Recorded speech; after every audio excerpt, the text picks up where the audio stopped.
SIR. ఈ మధ్యకాలంలో మన దేశంలో ఏ రాష్ట్రంలో ఎన్నికలు జరిగినా మనకు బాగా వినిపించిన పేరు ఎస్ఐఆర్. బీహార్ మరియు పశ్చిమ బెంగాల్లో ఎన్నికలు జరిగినప్పుడు ఎస్ఐఆర్ గురించి దేశవ్యాప్తంగా చర్చ జరిగింది. ఆయా రాష్ట్రాల్లో ఎస్ఐఆర్ ప్రాసెస్ని కంప్లీట్ చేసిన తర్వాతే ఎన్నికల సంఘం ఎలక్షన్స్ని నిర్వహించింది. అలాగే ఇప్పుడు దేశంలోని మిగతా రాష్ట్రాల్లో కూడా ఎస్ఐఆర్ని కంప్లీట్ చేయడానికి ఎన్నికల సంఘం గైడ్లైన్స్ ముందుకు రాబోతుంది. అసలు ఎస్ఐఆర్ అంటే ఏమిటి? ఎస్ఐఆర్ ప్రాసెస్ ద్వారా అసలు ఎన్నికల సంఘం ఏం చేయబోతుంది? ఎన్నికల సంఘానికి ఉండే అధికారాలు ఏమిటి? అలాగే భారత రాజ్యాంగంలో ఎస్ఐఆర్ గురించి ఏమైనా చర్చించారా? అన్ని విషయాలు ఈరోజు మనం వీడియో ద్వారా తెలుసుకుందాం. ఎస్ఐఆర్ అంటే స్పెషల్ ఇంటెన్సివ్ రివిజన్. సింపుల్గా చెప్పాలంటే ఓటరు జాబితాలోని తప్పును సరిదిద్దే కార్యక్రమం. ఈ ప్రాసెస్ ద్వారా మరణించిన వారి పేర్లను తొలగిస్తారు.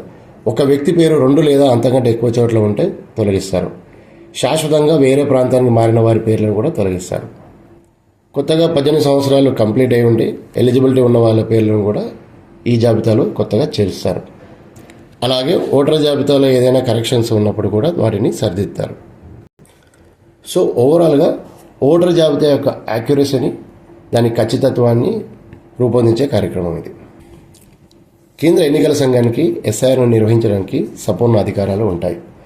భారత రాజ్యాంగంలోని article 324 representation of the people act 1950 ప్రకారం ఈ ప్రాసెస్ని కంప్లీట్ చేయడానికి ఎన్నికల సంఘానికి సంపూర్ణ అధికారాలు ఇవ్వబడ్డాయి.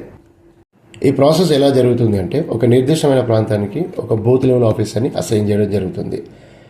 వారిని బిఎల్ఓ అని పిలుస్తారు. బిఎల్ఓ మీ ఇంటికి వస్తారు. వచ్చినప్పుడు మీ ఫ్యామిలీలో ఎవరెవరికైతే ఓటు హక్కు ఉందో వారి డీటెయిల్స్ మీరు బిఎల్ఓకి ఇవ్వాల్సి ఉంటుంది. దానికోసం మీకు ఒక ఫామ్ ఇస్తారు. ఆ ఫామ్లో మీ ఫ్యామిలీ మెంబర్స్ యొక్క డీటెయిల్స్ కంప్లీట్గా ఎలాంటి మిస్టేక్స్ లేకుండా మీరు ఫిల్ చేసి ఆ ఫామ్ని బిఎల్ఓకి సబ్మిట్ చేయాలి. మీరు సబ్మిట్ చేసిన తర్వాత బిఎల్ఓస్ కలెక్ట్ చేసిన అందరి డేటా ప్రకారం ఒక డ్రాఫ్ట్ ఓటర్ జాబితాని రిలీజ్ చేస్తారు. ఆ తర్వాత ఏదైనా తప్పులు ఉంటే దాన్ని సవరించుకోవడానికి మనకు అవకాశం ఇస్తారు. అన్ని తప్పులను సవరణలను చూసిన తర్వాత ఫైనల్గా ఓటర్ జాబితాని వాళ్ళు ప్రచురిస్తారు. బిఎల్ఓ మన ఇంటికి వచ్చినప్పుడు మనం ఏం చేయాలి? బిఎల్ఓ వచ్చినప్పుడు మనం సరైన సమాచారం ఇవ్వాలి. మీ ఓటర్ ఐడి, ఇతర పత్రాలు, ఆధార్ కార్డు కానీ అడ్రస్ ప్రూఫ్ కానీ ఏదైనా ఉంటే రెడీగా పెట్టుకోవాలి. ఆ తర్వాత అసలు మీ పేరు ఓటర్ జాబితాలో ఉందో లేదో సరిగ్గా తనిఖీ చేసుకోండి. ఒకవేళ లేకపోయినా తప్పుగా ఉన్న వాటిని మీరు ఈ ప్రాసెస్ ద్వారా సరిదిద్దుకోవచ్చు. ఎస్ఐఆర్ అనేది కేవలం ఓటర్ జాబితాని సరిదిద్దే కార్యక్రమం. కాబట్టి మనం ఎలాంటి సందేహాలు లేకుండా బిఎల్ఓ ఆఫీసర్ మీ ఇంటికి వచ్చినప్పుడు మీరు కంప్లీట్ డీటెయిల్స్ వారికి ఇవ్వడం. ఈ ఎస్ఐఆర్ ప్రాసెస్ ద్వారా భారత పౌరసత్వం ఇవ్వడం లేదా రద్దు చేయడం అనేది జరగదు. ఇది కేవలం ఓటర్ జాబితాని సరిచేయడానికి ఉద్దేశించిన ప్రక్రియ. ఓటు హక్కు ఉన్న అర్హులైన భారత పౌరులందరూ జాబితాలో ఉండేలా, అలాగే అర్హత లేని డూప్లికేట్ నమోదులు ఈ జాబితాలు తొలగించడం దీని యొక్క ప్రధాన ఉద్దేశం. కాబట్టి మనం ఎలాంటి సందేహాలు లేకుండా బిఎల్ఓ ఆఫీసర్ మీ ఇంటికి వచ్చినప్పుడు మీరు వారికి సహకరించండి.